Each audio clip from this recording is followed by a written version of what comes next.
Hello guys, നമുക്കൊരു ഷോപ്പിങ്ങിന് പോയി വന്നാലോ? നമ്മളിപ്പോൾ താമരശ്ശേരിയല്ലേ ഉള്ളത്, അതുകൊണ്ട് തന്നെ താമരശ്ശേരിയിലുള്ള ഒരു ഷോപ്പിലേക്കാണ് പോയത്. അവിടെ എത്തി അമ്മക്ക് ഡ്രസ്സൊക്കെ നോക്കി ഈ സെറ്റ് നമുക്ക് ഇഷ്ടമായി. പക്ഷേ അമ്മയുടെ കയ്യിൽ ഇതിന്റെ കളർ ചേഞ്ച് ഉള്ളതുകൊണ്ട് തന്നെ പിന്നെ അത് എടുക്കാൻ നിന്നില്ല. എല്ലാം ഒരേ മോഡൽ വേണ്ടല്ലോ എന്ന് കരുതി അങ്ങനെ ഞങ്ങൾ അവിടെ നിന്ന് ഇറങ്ങി വേറെ ഷോപ്പിലേക്ക് പോകുന്നു. ഇസമോൾ ഫസ്റ്റ് ടൈമാണ് ഇങ്ങനെ ടൗണിൽ കൂടി ഇങ്ങനെ നടന്നു പോകുന്നത്. അപ്പൊ അതിന്റെ ഒരു സന്തോഷം എക്സൈറ്റ്മെന്റ് ഒക്കെ അവൾക്ക് ഉണ്ടായിരുന്നു കേട്ടോ. പിന്നെ പ്രത്യേകിച്ച് ചേച്ചിയുടെ കൈ പിടിച്ചല്ലേ നടക്കുന്നത്. ഇസമോൾ ഇവിടെയുള്ള ചേച്ചിനെ ഇമിറ്റേറ്റ് ചെയ്യാണ് കേട്ടോ. ആ ചേച്ചി എടുത്തു തരുന്നതും പ്രൈസ് പറയുന്നതൊക്കെ കണ്ടിട്ട് അതേപോലെ അവിടെ പോയിട്ട് അവളും ഇങ്ങനെ അഭിനയിക്കുകയായിരുന്നു. അവരുടെ കോപ്രായങ്ങളൊക്കെ കഴിഞ്ഞ് ഞങ്ങൾ നേരെ പോയി സ്റ്റുഡിയോയിലേക്കാണ്. എനിക്കും ചേച്ചിക്ക് ഡ്രസ്സ് എടുക്കണമായിരുന്നു. അപ്പോൾ ഇവിടെ എത്തിയപ്പം ഓഫേഴ്സൊക്കെ ഉണ്ടായിരുന്നു.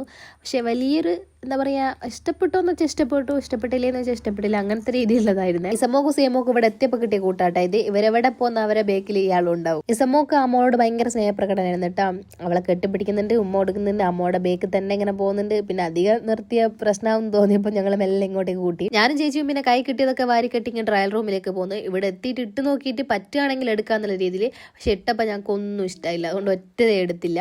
അത് അമ്മ ഇങ്ങനെ പറയായിരുന്നു, എത്രയും ടൈമാണ് വേസ്റ്റ് ചെയ്തിട്ട് ഒന്നും എടുക്കാതെ പോകുന്നതെന്നൊക്കെ പറഞ്ഞ് അമ്മ ഇങ്ങനെ ചീത്ത പറയുന്നുണ്ടായിരുന്നേ. നമ്മുടെ പോളിസി എന്താണെന്ന് വെച്ചാൽ എത്ര ടൈം വേസ്റ്റ് ചെയ്താലും ഇഷ്ടപ്പെട്ടത് മാത്രമേ എടുക്കൂ കേട്ടോ. അവിടെ ഒന്നും ഇഷ്ടമായില്ല, അതുകൊണ്ട് തന്നെ ഒന്നും എടുക്കാൻ നിന്നില്ല. ഷോപ്പിംഗ് ഒക്കെ കഴിഞ്ഞപ്പോൾ നല്ല വിശപ്പ്. എന്നാൽ പിന്നെ ഒരു ചായ കുടിക്കാൻ നേരത്തെ ഒരു ചായ ഒക്കെ കുടിച്ച് ഒരു ഓട്ടവും കൂട്ടി ഞങ്ങൾ നേരെ വീട്ടിലേക്ക് പോകും. ഇത് പിന്നെ സച്ചിനാണ് വരുമ്പോൾ കൊണ്ടുവന്നാണ്. എനിക്ക് ഫാസ്റ്റ് ഫുഡിനോട് വലിയ താല്പര്യം ഇല്ലാത്തതുകൊണ്ട് ഞാൻ ചോറ് കഴിച്ചിട്ട് കിടന്നുറങ്ങി. അപ്പോൾ ഇന്നത്തെ വീഡിയോ അത്രയേ ഉള്ളൂ. വീഡിയോ ഇഷ്ടമായ ലൈക്ക് ചെയ്യാനും ഫോളോ ചെയ്യാനും മറക്കല്ലേ. മറ്റൊരു വീഡിയോ ആയിട്ട് കാണുമ്പോൾ ടാറ്റാ ബൈ ബൈ.